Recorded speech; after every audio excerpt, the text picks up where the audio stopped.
Hi viewers, today I'm with Depinder Chibber, a celebrity, today's celebrity. She's one of the contestants of Mastership Australia 2021.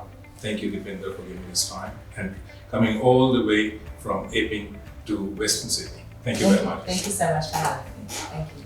Congratulations Depinder for the huge amount of support and love you're receiving not only from Australia but also India. How does it feel and did you expect it? It feels unreal, and it feels like, maybe I don't deserve this much love and support, but I think it's a blessing at the moment, especially, given the conditions in the world. I didn't expect it at all because I went in with very low expectations. I didn't think I would even get through the producer audition rounds. So the application and all the audition rounds took a few months, actually a couple of months at least. So I didn't think I would get a white apron. But when I did, it was, again, I took it as a blessing. So this love and support that I'm getting from all around the world, especially in India, it's just, I think it's invaluable. I don't think I can measure it or even express how overwhelmed I'm feeling. Can you recall the circumstances that led you to be selected for Mastership Australia? I think the selection was in control of the judges and and Mastership, their production team. But what led me to apply to Mastership was basically, I think, COVID. I've been, filling out the application form for the last 3 consecutive years, and I've never actually had enough, courage to just submit it because I was like, it's just too hard. I can't do this. I'm a home cook. I make Indian food at home. I make cakes. How is this going to be enough for me to last on a show like Mastership, which is one of the most difficult competitions around the world? And I think COVID just kind of made me feel like it was now or never. There is so much going on in the world. If I hadn't applied last year, I don't think I would have done it again because it just felt like it was the right time to do it. Who was the first person you informed as soon as you were selected? As soon as I got selected, I got my white apron. I think I called my husband. He was the first person. It was his birthday that day, and he woke up. I woke him up from deep sleep, and I told him I got the white apron, and he was just he couldn't have been happier for me because I think I wouldn't have done this show without his support. Because staying away from him for that long, you can only do it if there's positive energy coming towards you. So it's very difficult, but I don't think I would have done it without his support. So he was the first person to find out. Any fond memories from the show? So many memories over the last few months. This show is just amazing. There was memories on camera as well as behind the scenes. I won't share too much from behind the scenes, but on camera we did, one of the community cooks was a fire challenge. And that was a night shoot. So it was like an overnight shoot. And that was, I think, one of the best experiences I've had. Not just because I happened to win immunity that day, but also just the experience working with open fire, which I was so underconfident with. But I think it was just, immunity challenge is just fun. So and I think all immunity challenges are good, but this one especially because it was a night shoot. We had a lot of fun amongst all the contestants. The vibe and the decoration and the way the setup was done was just fantastic. Speaking about the food, tell us about the spectrum of your speciality. North or south, vegetarian or non-vegetarian, snacks or mains. What are some of your favorites? I don't think there is any food or any cuisine that I really don't like.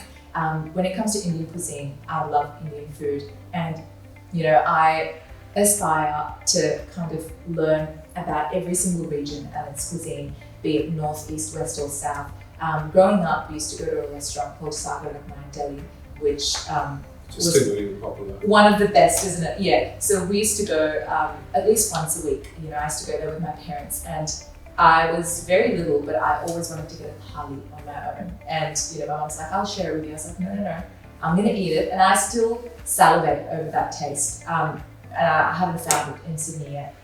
But that's something that exposed me to South Indian food at a very young age. And then we went to Narula's in Delhi. There's so many other restaurants, Indian Chinese restaurants that we went to. And Indian Chinese is some of my I think my favorite street food as well as my favorite cuisine. I was lucky enough to have my grandparents and my mum, who was actually from Gujarat. So we went there every year, sometimes twice a year, and we had a lot of like home-style Gujarati food as well as the snacks. And that is a whole, that's a different cuisine in itself. So I learned a lot about that. Actually, recently, my last trip to India, my husband and I traveled to Kerala together. So we got exposed to some of the most authentic, Malayali food that I have ever tasted, and it's just delicious. Did you try an appam and this stew? Yeah, I tried appam and stew. One of my aunts is actually Malayali as well, so she made it for us back in Singapore a few years ago. But this was like super, super authentic.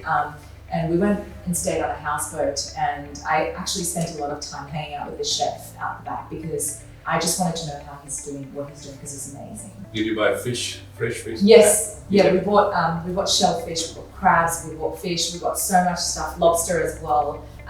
Food that we couldn't even finish, but it was there. That quarters is really nice. Yeah.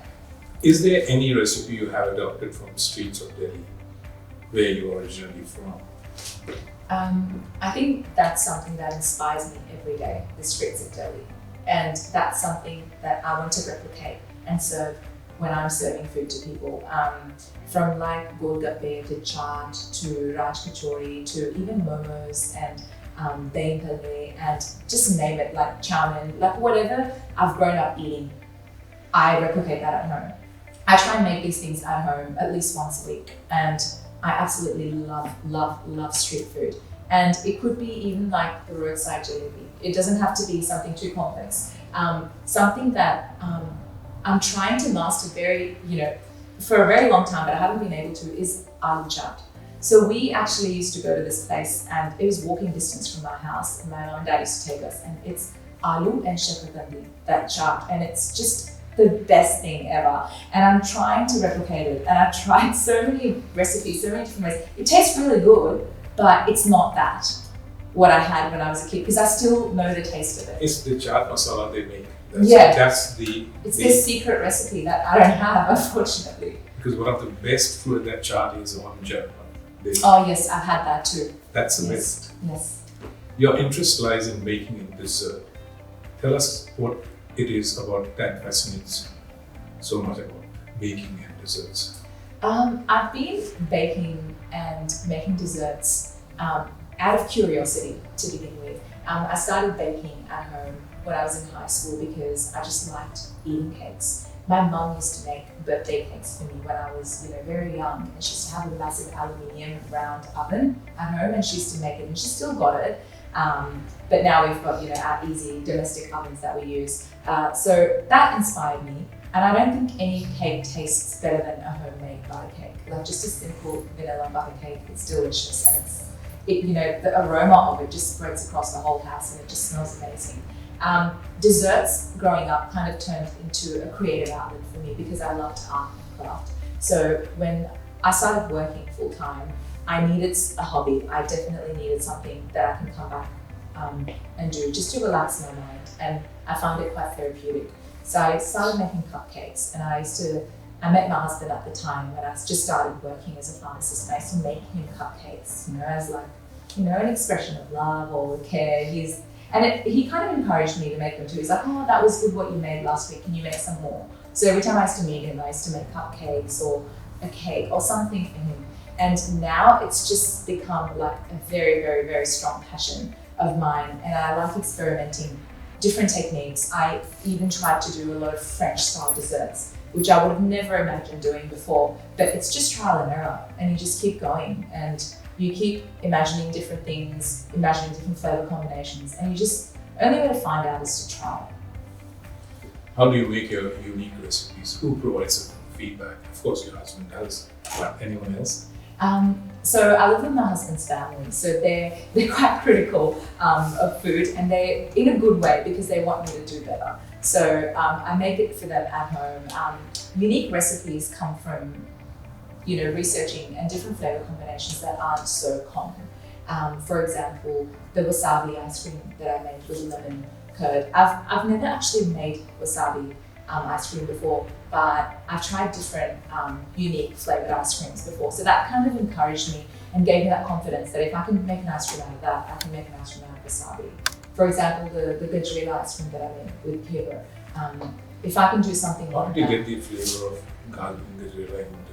Oh, that was interesting because the first couple of times I made it, it was quite icy because you have to get the ratios of, like in an ice cream, the ratios of your carrots versus your milk and cream, your egg yolks and your sugar has to be perfect. Otherwise, it can be quite icy. So the first couple of times I made it, it wasn't the best, and I just kept trying. And then I realized, I'm like, why don't I fry the grated carrots in like ghee before adding them to my actual ice cream mixture, like the ice cream base. And I did that, and I crushed it. So I almost turned it into a puree. And when I mixed that with that, it tasted amazing. And it actually tasted like a gajrela, but you also had your hard spices like green cardamom and a little bit of sauce or whatever spice you want to add. You always have to add that too.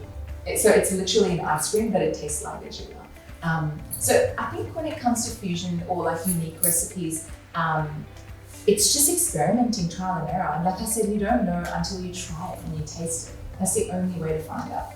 Flying Chibber is a difficult soup to make. Chibber was an interesting one because I've never tasted Chibber in India. I've seen it. I've seen people selling it, but as a kid, it's not something that caught my eye. My favorite mithai of all times was kaju katli. I can even eat it now. Like I can just eat it with my eyes closed, and I can polish a whole pack. That burfi is the best for all the viewers. I'm sure everyone loves it, but so I used to always get attracted to that. And kaju pistoni. That was my favorite. So I never really looked at other sweets. So when I started looking in Chibber, I'm like, this looks fantastic. Imagine if I can make this at home. And I researched how it should be served. It's served, alongside rabri, with or without rabri, dipped in sugar syrup like chashni, and you can have any topping. You can have nuts, you can have verk, which is a silver leaf, or you can have anything you want. So I experimented with a few things, and then I said to myself, I need to, just elevate this dessert a little bit more, but keep it in the Indian flavor domain. So that's why I added the gajar halwa ice cream to it. It's a good twist. Exactly, and surprisingly, it's not too sweet because Indian desserts are notoriously known for being too sweet. And I think if balanced correctly, they're actually not too bad. And the way I balanced this was with the ice cream, so it wasn't too sweet. Tell us about how your recipe catered to those who watch their weight and energy levels. Do you calibrate your recipes for calories, fat, protein, and sugar? How do you rate your recipe on those counts?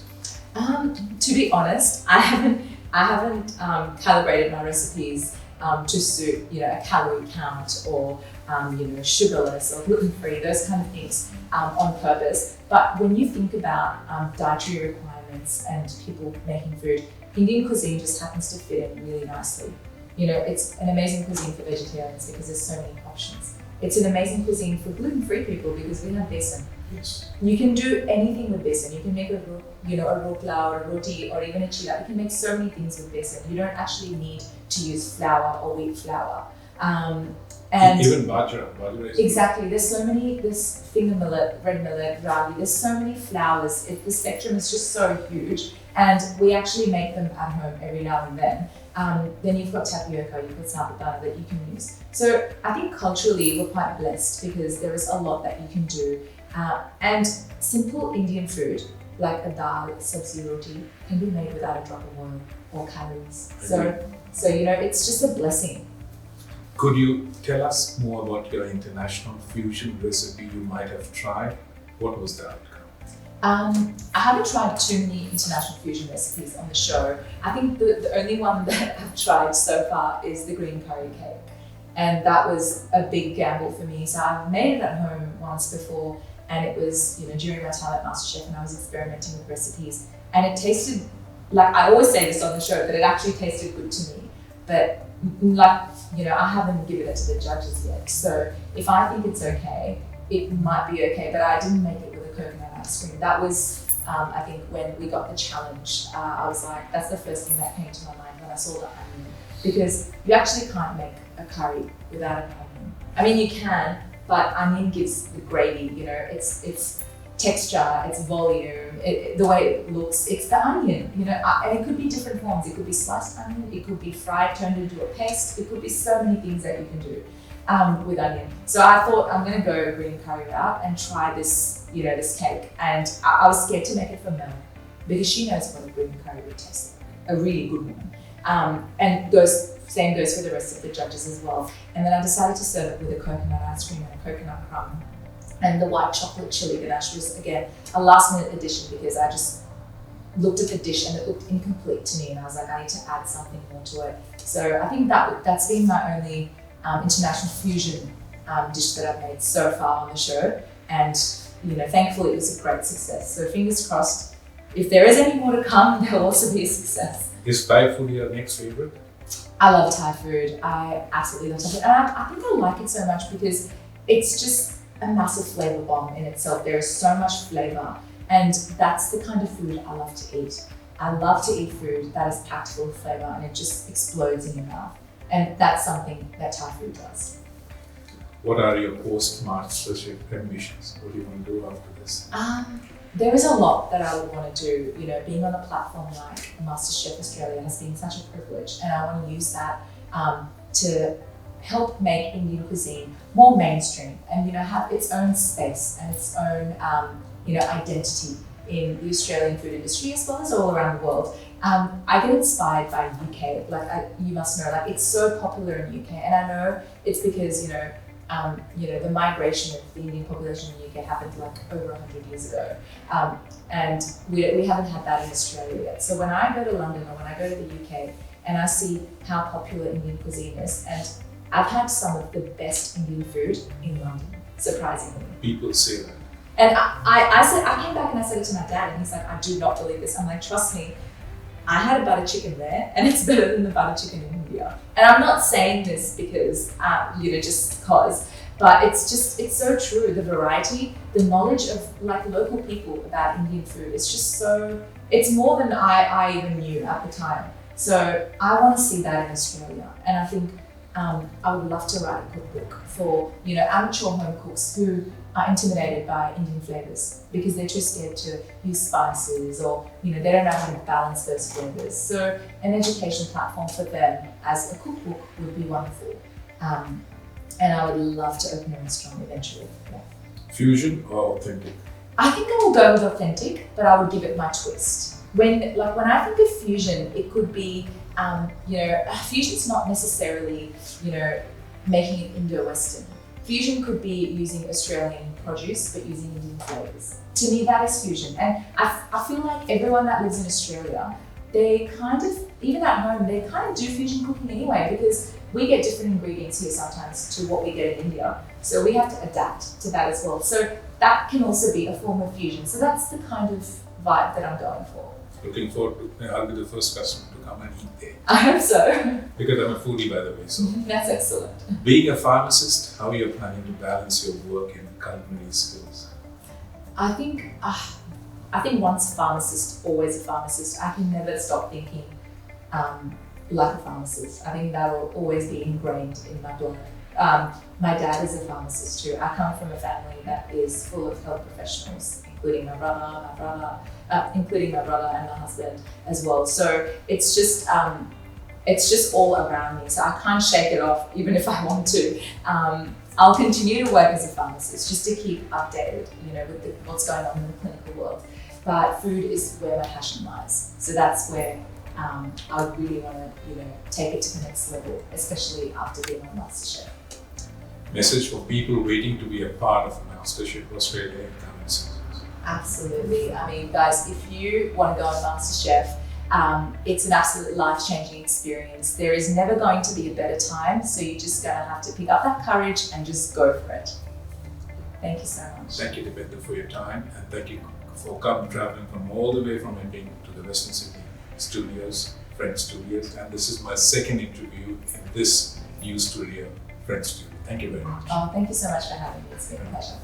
Thank you very much. Australia's first Indian magazine to have a national reach, Indus Age is the largest circulated South Asian magazine in Australia with 5 simultaneous editions, 55,000 copies printed monthly, 220,000 readers, largest network of clients, undisputed leader in community news. Indus Age is circulated in Sydney, Melbourne, Adelaide, Brisbane and Perth to over 525 outlets. Grab your copy now to get the latest on the community, news from India, Bollywood, music and much more. For more info, log on to www.indusage.com.au.